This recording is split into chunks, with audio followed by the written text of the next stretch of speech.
And your name? Hi, my name is Veronica Blakeney. And your character name? I'll do Melissa Blakemore. Okay. So, Melissa, what do you do for a living? I'm actually a secretary. I do assistant work. I do data entry, a lot of office work. I've been in the field for about 8 years, so Okay. it's kind of something I'm more aware of now. Okay. So would you consider yourself a very intelligent woman then? Definitely. Are you pretty independent? Do you rely on men? More so independent. Okay. Haven't had a boyfriend in a while, so it's just kind of me and my dog. Okay. It's more what I like to do. Have you had bad experiences with men in the past? I just have grown up in a family where I don't rely on men.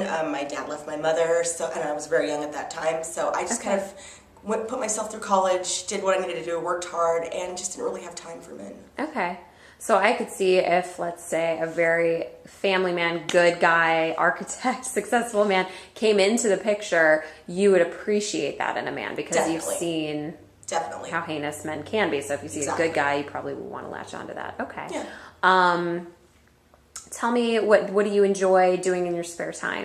I really enjoy writing, dancing, singing, just anything that kind of lets me free myself and kind of just do a whole different thing. Because I'm used to working and being very logical, and that's all I'm used to. But something that just gets me out of my element is definitely something. Creative, Very and all creative, of that. yes. Okay, great. And how do you get along with other women usually? Don't have that many girlfriends, but I do have a couple, like a handful of good girlfriends that I can go out and, dance, karaoke night, or just let loose a little bit, but it's few. Yeah, very few. Okay. Do you get along with men better? The men that are actually real men, not like, liars, cheaters, and all that good stuff. Okay. But yes, I do. I do have for some reason, drawn to men. Okay. And what pisses you off? What upsets you? I would say just dirty, not clean, or just anybody that can't be honest. I like trustworthy people, and I'm definitely a trustworthy person, so if they can't be honest, then I don't want them in my life. And how would you, if you stole a woman's man, how would you justify that for yourself? She just probably isn't doing her job as a woman, maybe not taking care of business like she should be. I feel that if there's some disassociation between those two, their relationship, then maybe it's time for that change, and that might be a reason that I could definitely. So we were talking a little bit about you having maybe seeming nice at first when people meet you, but definitely having an edge or another side to you. Yes. Speak to me a little bit more about that. How would people experience you in different ways depending on whatever the scenario is? I guess I always tend to put up this facade that I'm very sweet and outgoing, and I just want people to know that I am that person. But if you do cross me a certain way, then, the true side of how stern and how independent I am comes out as well. So if I feel that you're just a person that can't be trusted, or a person that, leads other people on, then I think that side would come out more so.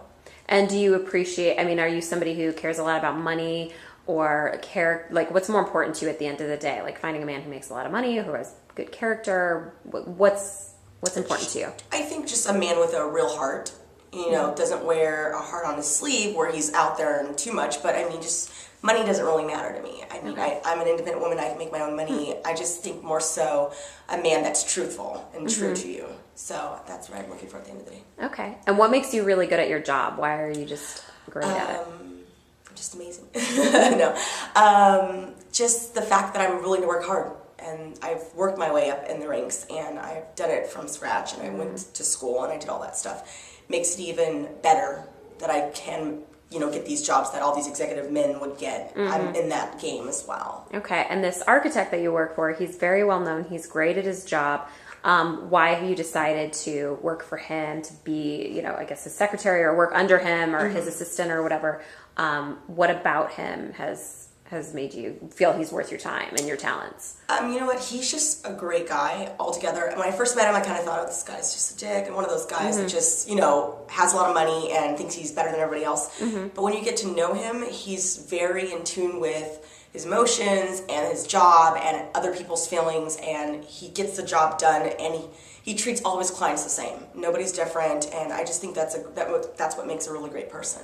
Okay, now his wife, you know, a lot of people have been saying she has been cheating on him like relentlessly. I mean, they have a daughter, and she spends a lot of his money a lot of the time. What are your thoughts on her?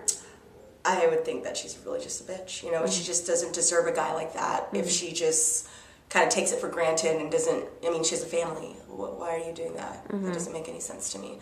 But women get comfortable and in their zone, and they just fail to see what's in front of them. And then when it's gone, they're like, oh, I want it back. So I just think that's just amazingly not cute at all. Yeah. It's just not a good idea to do stuff like that. Any final thoughts? Anything you want to leave us with?